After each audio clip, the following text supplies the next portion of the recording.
All right, temperatures today 15 degrees warmer than what we had yesterday. It was the first time all week you could go outside with kind of needing that jacket. So you felt the warmer weather and a whole lot of people decided to get out. We're looking at Beaver Lake and the boats coming in, refueling, and heading back out. It's a sign that summer is getting closer. It was only upper 70s, lower 80s for today. It's been a while since we've hit 90 degrees. Not expecting that for this week. Temperatures are going to continue to stay kind of seasonal average. That means 70s, 60s. Maybe we can hit 80 degrees for tomorrow, but I think that's probably the warmest it's going to get all week long. It's quiet on satellite radar. We're starting to see some clouds that are rolling in. A big reason why is just to the north of us along I-70.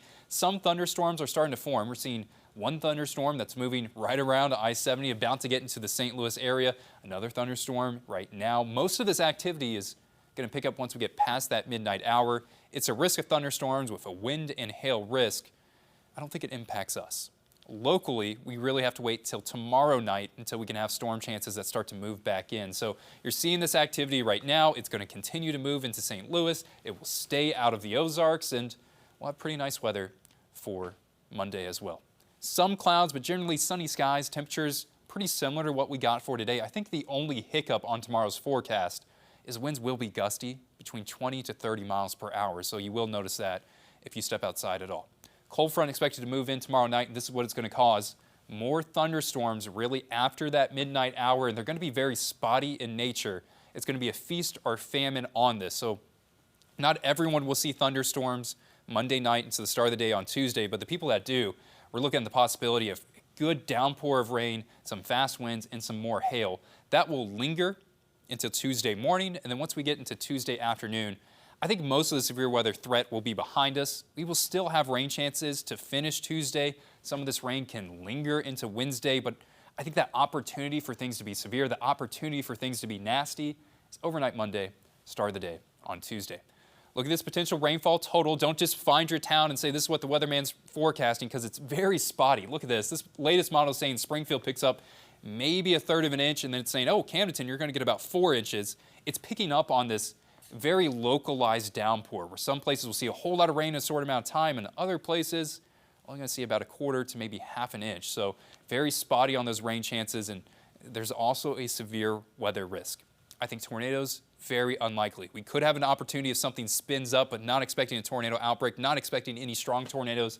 There could be an EF0 spin up, but I think anything beyond that is not going to be happening. The main threat is large hails and wind up to 60 miles per hour.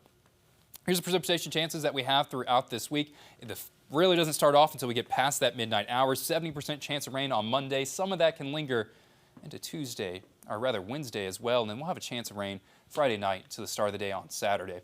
I wanted to show this off. We had a whole lot of rain last week. We got a whole lot of rain this week. This is the year-to-date rainfall total. So Springfield, we've picked up 13.5 inches of rain for 2026.